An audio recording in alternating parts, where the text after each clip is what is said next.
Meanwhile, the United Nations is taking on a stronger role in bringing an end to the conflict in Yemen.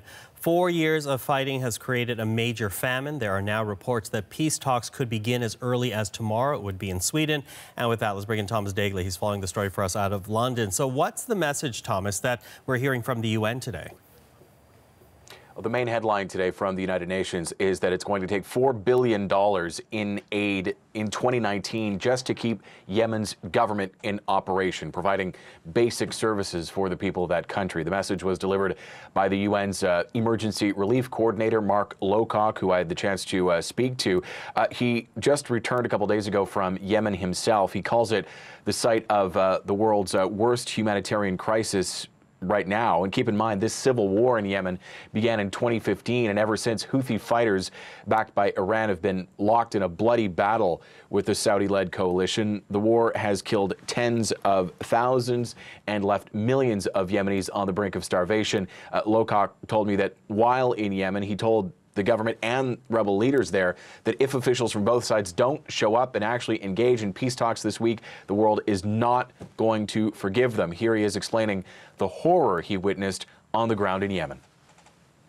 I traveled around the country and I met people who are hungry, but also sick and scared and desperate. So in that sense, because of all those things, Yemen is the country currently with the world's worst humanitarian crisis. So that's what we're hearing. But what is the likelihood of peace talks going on tomorrow here, Thomas? Well, peace talks have been tried before and they have failed before. The last time was in September. The Houthis decided not to show up. There is hope that peace talks could finally get underway for the first real time in a couple years. That would be tomorrow, perhaps, in Sweden.